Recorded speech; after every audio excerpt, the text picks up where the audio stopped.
Once upon a time, information was scarce. So we made decisions based on the advice of experts, using them as North Stars for insights. Now, thanks to the internet, we can ourselves try and find our own answers to questions that plague us and find information to make informed decisions. But instead of finding clear answers, we often find noise.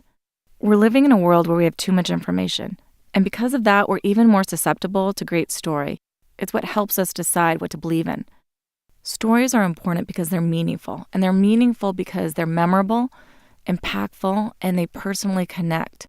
First, let's talk about memorability. Eugene O'Kelly was a CEO of a consulting company. He started having headaches. He was referred to a top neurosurgeon in New York, where he was diagnosed with late-stage brain cancer, and he was given 3 months to live. He started talking to his wife, how does he want to spend those 100 days? He was purposeful about who he spent time with and what stories to share with them. He also thought hard about what would be remembered in those last 100 days. He and his wife would live each day with a focus on finding perfect moments, where time expands and when noise is separated from signal. All that exists is that single moment.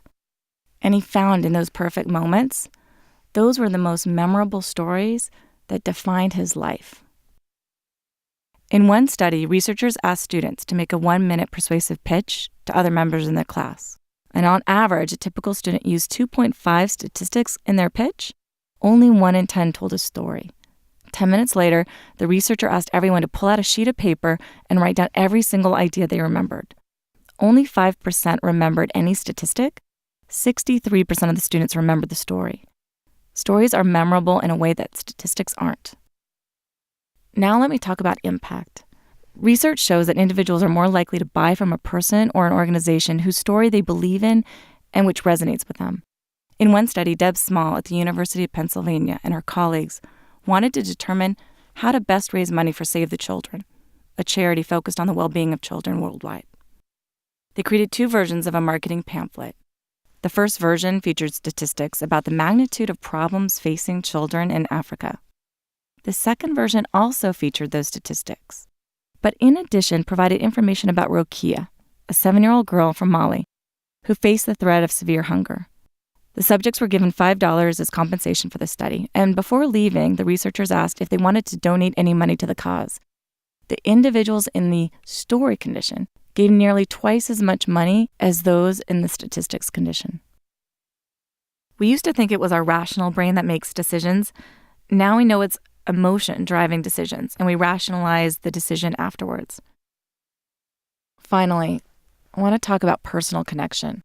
Research shows that if we present statistics to an audience, a certain part of the brain called the Broca's and Wernicke's area gets activated.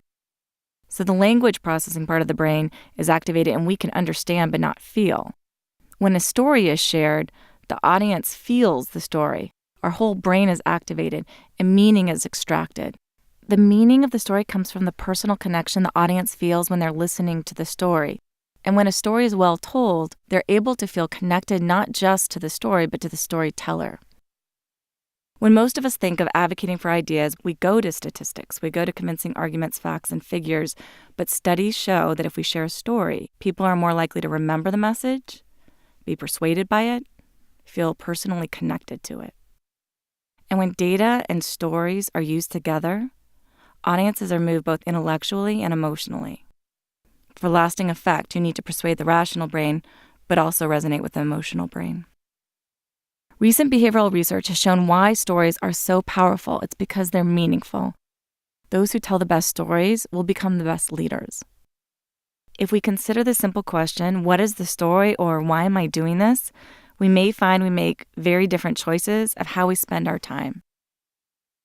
Isabel Allende once wrote, "Silence before being born, silence after death. Life is nothing but noise between those 2 unfathomable silences. But there is signal and there is noise. And how do we reduce the noise? Story."